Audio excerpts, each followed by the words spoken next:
ये उर्स की महफिल है। हज़रत दरोगा शाह बाबा रहमतुल्लाहि ताला अलैह का उर्स है और ये रबीउल अव्वल शरीफ का महीना है। यानी हमारे आका अलैहिस्सलातु वस्सलाम इस महीने में मबऊस हुए, आपकी बिअसत हुई। अल्लाह के रसूल सैयद आलम सल्लल्लाहु ताला अलैहि वसल्लम इस महीने में तशरीफ़ लाए। तो आप जानते हैं कि अल्लाह के रसूल के मबऊस होने का मकसद क्या है ना। अल्लाह के रसूल के मबऊस होने का मकसद क्या, आप तशरीफ़ लाए और आपके ज़िम्मे जो काम था अल्लाह के रसूल सैयद आलम सल्लल्लाहु अलैहि वसल्लम ने अपने काम को अंजाम दिया, उसको पूरा किया। उसके बाद उस काम को सहाबा इकराम ने किया, उसके बाद उस काम को ताबईन ने किया, तबे ताबईन ने किया, इमाम मुज्तहिदीन ने किया, हमारे असलाफ ने किया। है ना, हमारे असलाफ ने किया, बुजुर्गों ने किया। यानी जो अल्लाह का रसूल का पैगाम था उसको दुनिया तक पहुंचाने का काम सबके जिम्मे दर्जा बदर्जा होता चला आया। नहीं, सबके जिम्मे दर्जा बदर्जा होता चला आया और वो काम हम तक पहुंचा कि हम भी अल्लाह के रसूल सैयद आलम सल्लल्लाहु ताला अलैहि वसल्लम का पैगाम दूसरों तक पहुंचाए। तो आप कहें कैसे पैगाम पहुंचाएं अल्लाह के रसूल का। हमें बुरिया बिस्तरा लेकर कहीं जाना पड़ेगा, है ना, घूमना पड़ेगा, दरवाजे दरवाजे जाना पड़ेगा, शहर शहर घूमना पड़ेगा, बस्ती बस्ती घूमना पड़ेगा, महलों में जाना पड़ेगा। नहीं मुसलमानों, आपको कहीं जाने की जरूरत नहीं है, आपको किसी शहर में घूमने की जरूरत नहीं है, महल्लों में घूमने की जरूरत नहीं है, दरवाजों पे जाके कुंडी खटकाने की जरूरत नहीं है। हमें पैगाम अल्लाह के रसूल का पहुंचाना है। तो जिसकी जितनी वसात हो, अल्लाह ताला ने जो भी काम लिया है वो उसकी इंसान की ताकत के मुताबिक लिया है। जितनी जिसके अंदर कुव्वत है उतना ही काम उससे अल्लाह ने लिया है। तो हमको अल्लाह के रसूल के पैगाम को पहुंचाना, ये नहीं कि हमारे अंदर ताकत नहीं है कहीं जाने की, हम कहीं जाएं, हमारे अंदर ताकत नहीं है चलने की तो हम ना चले। सिर्फ हमारे ऊपर ये जरूरी है कि अल्लाह के रसूल के पैगाम को हमें पहुंचाना है। तो मकसद कहने का यह है कि हम खुद सुधर जाएं और अपने घर वालों को सुधार दें। समझिए, अल्लाह के रसूल के पैगाम को आपने पूरा कर दिया, यही मकसद अल्लाह के रसूल ने तबलीग फरमाई। उसके बाद से जो हमारे असलाफ आए उनका सबका मकसद यही था कि लोगों की इस्लाह हो जाए और लोग सही रास्ते पे आ जाए। तो आप खुद सही हो गए, अपने घर वालों को, अपने औलादों को आपने सही कर दिया, उनको नेक रास्ते पे लगा दिया। समझ लीजिए कि आपने अल्लाह के रसूल के पैगाम को आम कर दिया, पहुंचा दिया। आपको घर घर जाने की जरूरत नहीं है, बुलिया बिस्तरा लेकर के टहलने की जरूरत नहीं है, आपको कहीं कुंडी खटकाने की जरूरत नहीं है। सिर्फ खुद सुधर जाए, अपने घर वालों को सुधार लें। लेकिन देखा ही जाता है कि हम नसीहत तो खुद करते हैं, एक दूसरे को नसीहत तो की जाती है, लेकिन मुसलमानों उस नसीहत का उस जो नसीहत हम करते हैं उसके आमिल हम खुद नहीं है। हमारा अमल खुद कोई नहीं है। हम दूसरे को कहते हैं कि तुम झूठ बोल रहे हो, लेकिन हम खुद झूठ बोलते हैं। हम दूसरे से कहते हैं कि तुम गलत काम कर रहे हो, लेकिन हम खुद गलत काम करते हैं। रोकना उस वक्त मुसलमानों हमारे ज़बान में तासीर होगी, हमारे रोकने में असर होगा जब हम खुद उस पे अमल पैरा हो जाएंगे। आज हमारे उलमाए कराम, चाहे हमारी बातें आपको अच्छी नहीं लग रही होंगी, जमाही भी आने लगी होगी, नींद भी आने लगी होगी, अभी आपसे हाथ उठवाएं और हाथ हिलवाएं ना और इस तरह की हंसी मजाक की बातें करें, शायद आपका दिल जलसे में लगेगा। लेकिन ये बातें आपको अच्छी नहीं लग रही होंगी, क्योंकि आपके हैं तो आपके मकसद की बातें, लेकिन आपको मेरी बात बेमकसद लग रही होगी। खुद अपना अमल नहीं है। उलमाए किराम बताते हैं, समझाते हैं, हम इधर से सुनते हैं और इधर निकाल देते हैं। उसकी वजह यह है कि हमने अपने बुजुर्गों की जिंदगी का मुताला नहीं किया है। आप इतने हमारे असलाफ हुए हैं, इतने बुजुर्गाने दिन हुए हैं, उनकी ज़िंदगी को देखिए कि उन्होंने किस तरह से ज़िंदगी को गुजारा, अल्लाह और उसके रसूल के पैगाम को उन्होंने किस तरह से आम किया है, किस तरह से दूसरों तक पहुंचाया, उनका तरीका क्या था। और वो तरीका हमने छोड़ दिया। आज वो अपने असलाफ के तरीक़ों को हम भूल गए मुसलमानों, और हमारे पास कोई ताकत नहीं है, हम कुछ भी नहीं कर सकते हैं। लेकिन जिनके पास ताकत थी, जिनके पास कुव्वत थी, जो सब कुछ कर सकते थे, उनके सामने भी जब अल्लाह के खौफ का जिक्र हुआ और अल्लाह की खशियत उनके सामने बयान की गई तो उनके दिलों पे असर हुआ। और अल्लाह के खौफ का जब जिक्र होता है, उसकी खशियत जब दिलों में डाली जाती है, जब इंसान का दिल कुछ नर्म होता है और अल्लाह की तरफ माइल होता है, जब मुसलमानों अल्लाह और उसके रसूल की बातें और उसका खौफ दिल के अंदर उसका असर होता है। और जब अल्लाह का खौफ ही नहीं, हमारे दिल सख्त हो गए हैं, तो जाहिर सी बात है कैसी बातें की जाए, क़यामत का जिक्र किया जाए, दोज़ख के अज़ाब का जिक्र किया जाए, कब्र के अंधेरे का जिक्र किया जाए, नकीरैन के सवालों जवाब का जिक्र किया जाए, कब्र के अजाब का जिक्र किया जाए, कुछ भी जिक्र किया जाए, हम इधर सुनते हैं इधर निकाल देते हैं। उसकी वजह यह है मुसलमानों के हमारे दिल इतने सख्त हो चुके हैं कि हमारे ऊपर हमारे दिलों पे किसी बात का असर नहीं होता है।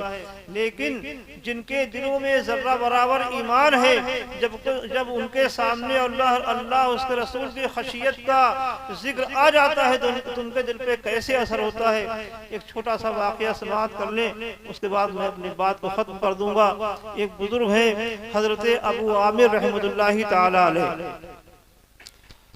उनके घर में काम हो रहा था, उनको एक मजदूर की जरूरत पड़ी, गए बाजार तो देर हो गई थी, सारे मजदूर जा चुके थे।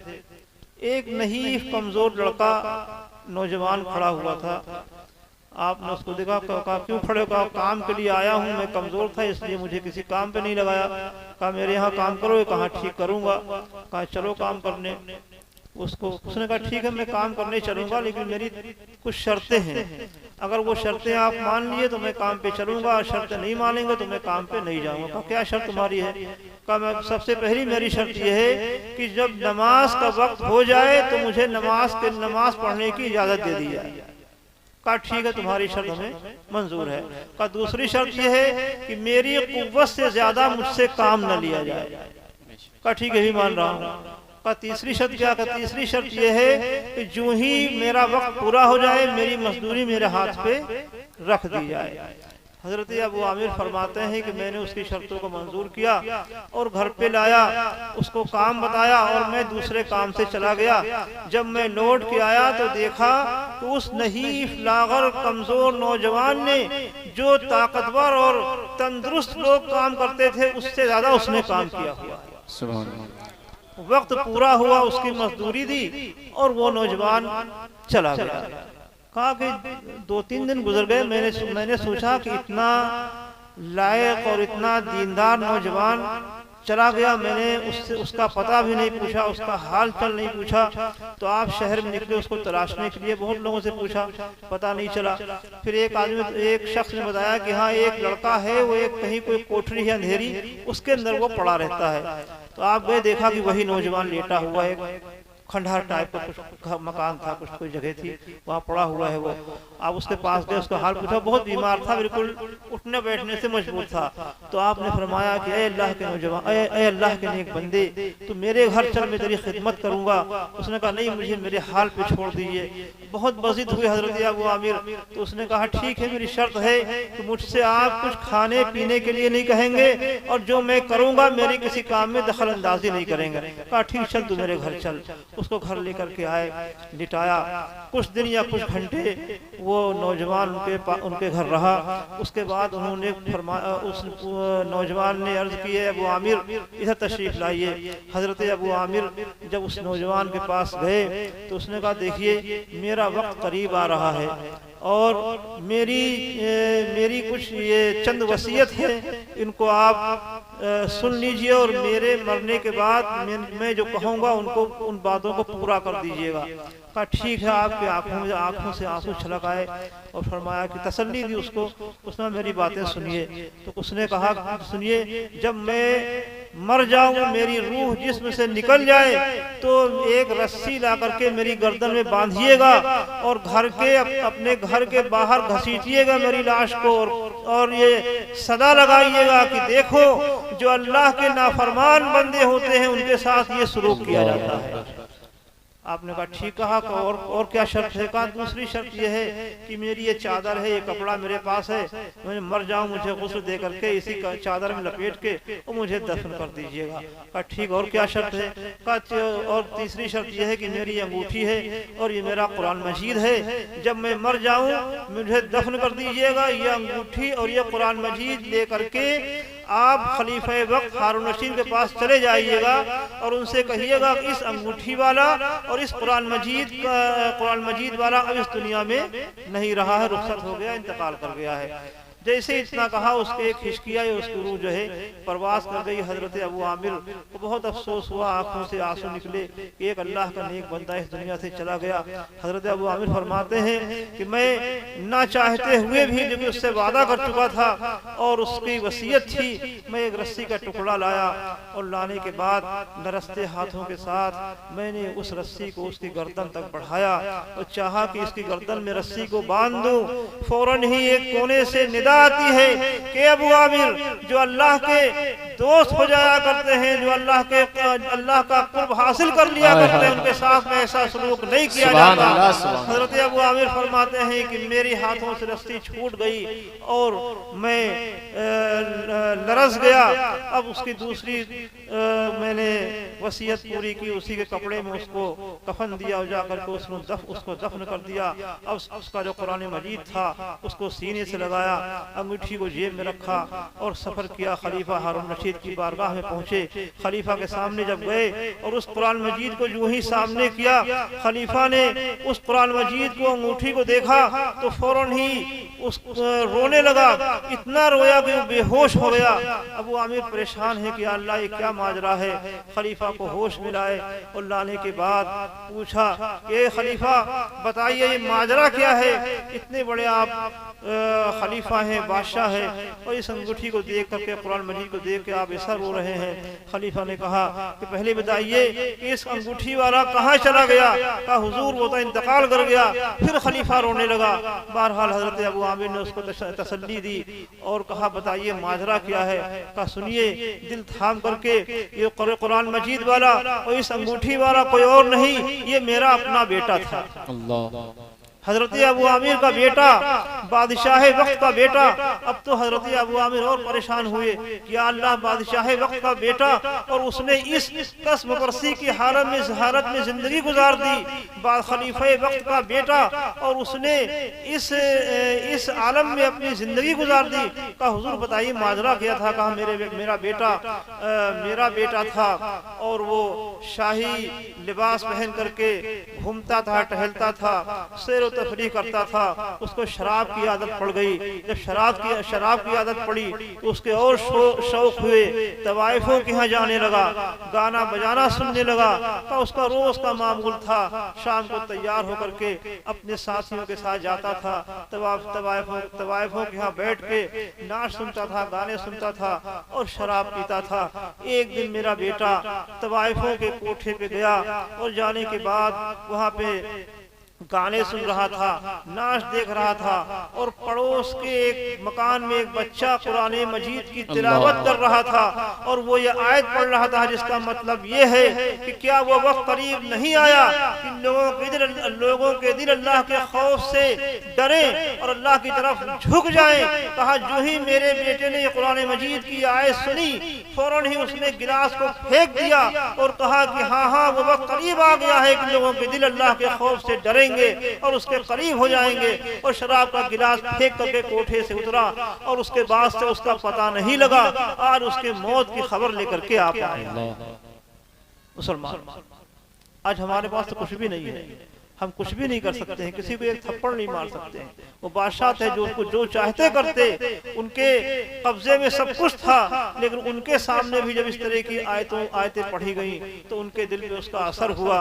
उन्होंने अपनी पूरी जिंदगी इस तरह से गुजार दी। आज हमारा हाल क्या है मुसलमानों कि पूरे कुरान का तर्जुमा ये उलमा हमको सुना देते हैं, लेकिन हमारे सेहत में कोई असर नहीं पड़ता है। पूरे पता नहीं कितनी कितनी हदीसें ये उलमाए कराम सुना देते हैं, उनका तर्जुमा कर देते हैं, तशरीह कर देते हैं, वजाहत कर देते हैं, लेकिन हमारे ऊपर उसका असर कोई नहीं होता है। उसकी वजह सिर्फ ये है मुसलमानों कि हमारे दिल इतने सख्त हो गए हैं कि अच्छी बातों का असर हमारे दिलों पे होता नहीं है। बहरहाल ये उर्स की महफिल है और अल्लाह के रसूल सल्लल्लाहु अलैहि वसल्लम की विलादत का महीना है। इस महीने के सदक़े तुफैल अल्लाह ताला हमें और आप सबको नेक अमल की तौफीक दे और इस जलसे को इस उर्स को अल्लाह ताला कबूल फरमाए और हम सबको अल्लाह ताला नेक बनने की तौफीक अता फरमाए।